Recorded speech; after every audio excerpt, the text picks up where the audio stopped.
हमारा next topic है force between two parallel current carrying wire. ये भी ओवरऑल लॉरेंज फोर्स पर ही बेस्ड है। इसके लिए एक्सप्रेशन फाइंड करेंगे कि फोर्स की वैल्यू दो parallel wire current carrying wires के बीच में कितनी होती हैं। लेकिन पहले हम इसमें सीखें कि दो पैरेलल करंट कैरिंग वायर के बीच में फोर्स कैसे जनरेट होता है। तो हमारे पास दो वायर हैं, ए और बी, दोनों ही कैसे हैं, पैरेलल हैं, लेंथ एल मान सकते हैं इनकी। दोनों में I1 और I2 करंट फ्लो हो रहा है। डायरेक्शन सेम भी हो सकती है और डायरेक्शन डिफरेंट भी हो सकती है। दोनों ही कंडीशन में हम बताएंगे कि फोर्स किस तरह से इन दोनों के बीच में जनरेट होगा। तो इसका बेसिक कॉन्सेप्ट तो यही है कि मैग्नेटिक इफेक्ट ऑफ करंट, यानी कोई भी, और साथ में लॉरेंज फोर्स। लॉरेंज फोर्स क्या कहता है कि जब कोई करंट कैरिंग वायर किसी एक्सटर्नल मैग्नेटिक फील्ड में प्लेस्ड है तो उस पर एक फोर्स वर्क करता है। अब मैग्नेटिक इफेक्ट ऑफ करंट कहता है कि भाई जब किसी वायर में करंट कैरी होता है तो वो मैग्नेटिक फील्ड जनरेट करता है। तो अगर ये ए वायर है, इसमें करंट कैरी है तो इसका अपना मैग्नेटिक फील्ड होगा और इसके अपने मैग्नेटिक पोल्स होंगे। तो अगर ये मैंने मार्कर की डायरेक्शन है, ये करंट की डायरेक्शन है, और राइट हैंड रूल में अप्लाई करूँ, थंब रूल, तो देखो अंगूठे की डायरेक्शन शो कर रही है करंट की डायरेक्शन, और फिंगर्स करंट मैग्नेटिक फील्ड को शो कर रही हैं। तो फिंगर्स अपवार्ड डायरेक्शन में तो यहाँ इस साइड हैं, बोलो, तो ये तो पॉइंट बना रही हैं, और घूम के अगर देखें तो ये डाउनवर्ड डायरेक्शन में इधर आएंगी। तो यहाँ पर भी दूसरा पोल बनेगा, यहाँ पर बन जाएगा नॉर्थ पोल और यहाँ पर बनेगा साउथ पोल। ठीक है, तो इस वायर के जस्ट इस साइड इसका साउथ पोल रहेगा। ठीक है, यानी मैग्नेटिक लाइंस इस वायर करंट के वजह से इस वायर के इस साइड नॉर्थ पोल का रीजन है, यानी मैग्नेटिक लाइन एंटर कर रही हैं इस प्लेन में को। तो ये जो मैग्नेटिक फील्ड है वो इस करंट कैरिंग वायर के लिए भी काम करेगा, यानी ये जो वायर है यहाँ तक, ये मैग्नेटिक लाइन, इसकी मैग्नेटिक लाइन यहाँ तक पहुँचेंगी। तो ओवरऑल हम कह सकते हैं कि ये जो वायर है बी, वो वायर ए के करंट मैग्नेटिक फील्ड में प्लेस्ड है। वायर ए में जो करंट है उसकी वजह से जो मैग्नेटिक फील्ड जनरेट हुआ है, उस मैग्नेटिक फील्ड में ये वायर प्लेस्ड है, बी वायर। ठीक है, तो जब ये current carrying wire be placed है मैग्नेटिक फील्ड में, जो प्रोड्यूस हुआ I1 करंट की वजह से, तो इस पर एक फोर्स वर्क करेगा। ठीक है, अब दूसरे कंडीशन में देखें, अब I2 करंट इसमें भी फ्लो हो रहा है बी वायर में, तो इसका भी अपने पोल होंगे, इसका भी अपना मैग्नेटिक फील्ड होगा। तो वही right hand thumb rule apply करें तो ये फिंगर्स ऊपर की तरफ उठ रही हैं इस साइड, तो नॉर्थ पोल बन गया, और ये डाउनवार्ड डायरेक्शन में जाएंगी इस साइड, तो ये यहाँ पर नॉर्थ पोल बनाएंगी। ठीक है, क्लियरली देख सकते हैं हम, ऐसे इसको हम ग्रैब करें तो यहाँ पर ऊपर उठ रही हैं इस साइड, और ये घूम के इधर जाएंगी डाउनवार्ड डायरेक्शन में, तो ये साउथ पोल बन गया। तो नॉर्थ साउथ, देखो यहाँ पे देखें जरा, दोनों के बीच में, यहाँ पर नॉर्थ पोल और यहाँ पर साउथ पोल, दोनों के बीच में अट्रैक्शन फोर्स काम कर रहा है। यानी अगर वायर में करंट एक ही डायरेक्शन में होंगी, दो वायर में, पैरेलल वायर्स में, तो उनके बीच में फोर्स काम करेगा अट्रैक्शन। तो उनकी कंडीशन कुछ इस तरह से बना देते हैं, दोनों में एक दूसरे की तरफ को अट्रैक्ट कर रहे हैं ये फोर्स। ठीक है, तो यहाँ पर अट्रैक्शन काम कर रहा है। ठीक, यहाँ पर अट्रैक्शन काम कर रहा है। और इसके अपोजिट अगर हम कोई से वायर में करंट की डायरेक्शन को चेंज कर दें, देखो यहाँ पर अपोजिट कर दिया अब हमने, जब करंट की डायरेक्शन अपोजिट हो गई, इस तरह से हो गई, तो यहाँ पर ये फिंगर्स देखें, ये डाउनवर्ड डायरेक्शन में जा रही हैं। ठीक है, ये फिंगर डाउनवर्ड में जा रही हैं और थंब की डायरेक्शन है डाउनवर्ड डायरेक्शन में।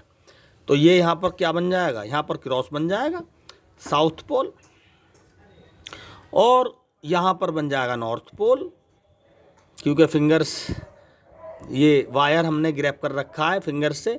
तो दूसरी तरफ देखो, फिंगर्स अपवार्ड डायरेक्शन में उठ रही हैं इस तरह से, ये यहाँ पर देखें जरा, फिंगर्स अपवार्ड डायरेक्शन में है, तो ये नॉर्थ साइड है ऐसा। तो यहाँ पर देखें, यहाँ पर नॉर्थ बन गया और यहाँ पर साउथ, तो यहाँ पर बन गया ये रिपल्सन। तो जब इसका मतलब ये हुआ, जब दो पैरेलल वायर में अपोजिट डायरेक्शन में करंट फ्लो होगा तो वो एक दूसरे को रिपेल करेंगी, तो हम उसकी डायरेक्शन कुछ इस तरह से बनाएंगे। यानी अपोजिट करंट अगर पैरेलल वायर्स में है तो वहाँ पर काम करेगा रिपल्सन। ठीक। ठीक है। तो ये तो हुआ दो पैरेलल वायर के बीच में फोर्स का बेसिक। अब हम इस फोर्स की एक्सप्रेशन फाइंड करेंगे जो इसी वीडियो के नेक्स्ट सेशन के अंदर करेंगे। तो स्टूडेंट्स, पिछले सेक्शन में हमने बात की थी दो पैरेलल वायर के बीच में फोर्स कैसे वर्क करता है, अट्रैक्शन कब होता है और दो वायर्स के बीच में रिपल्सन कब लगता है।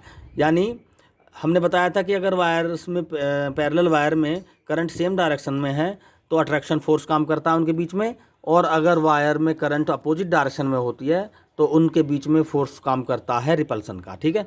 तो ये फोर्स की मैग्नीट्यूड क्या होती है, तो इसको कैसे फाइंड करें, तो इसमें हम देखते हैं। हमने मान लिया दो वायर हैं ए और बी और दोनों में I1 I2 करंट फ्लो हो रही है और उनके बीच की डिस्टेंस है R।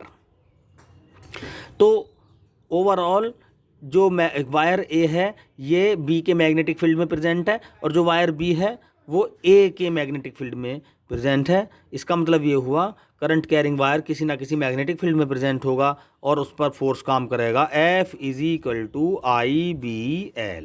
ठीक है। अगर हम निकालना चाह रहे हैं ए वायर पर फोर्स तो I की जगह I1 लेंगे और मैग्नेटिक फील्ड किसका होगा, मैग्नेटिक फील्ड होगा R डिस्टेंस पर वायर B की वजह से, तो B की जगह हम 2 लेंगे। B2 का मतलब है मैग्नेटिक फील्ड सेकंड वायर यानी वायर B का मैग्नेटिक फील्ड। तो ये हो जाएगा, तो F = हो जाएगा बच्चों I1 = B2 की वैल्यू हो जाएगी μ0/2 पाई I/R। I लेंगे यहाँ पर सेकंड वायर का और डिस्टेंस R × L। अगर हम फोर्स पर यूनिट लेंथ निकालना चाहें तो L से डिवाइड कर दो, ये हो जाएगा फोर्स पर यूनिट लेंथ μ0/2 पाई I1 I2/R। ये हो जाएगा एक्सप्रेशन फोर्स पर वायर पर कितना फोर्स अप्लाई होता है, उसकी पर यूनिट लेंथ पर कितना फोर्स अप्लाई होता है। μ0/2 पाई की वैल्यू होती है 2 × 10⁻⁷ ठीक है, न्यूटन पर इसकी यूनिट होती है। चलो पहले इसको लिखें हम I1 I2/R। ठीक है। तो ये होता है force per unit length Newton पर मीटर। ठीक है। ये इस पर फोर्स काम करता है पर यूनिट लेंथ पर। अगर यहाँ पर दो वायर्स के बीच में डिस्टेंस 1 मीटर रहे यानी R यूनिट हो जाए, R की वैल्यू लिख जाए हम 1 मीटर। ठीक। और I1 और I2 को भी हम 1 एम्पियर कह दें तो फोर्स पर यूनिट लेंथ होगा 2 × 10⁻⁷ न्यूटन पर मीटर।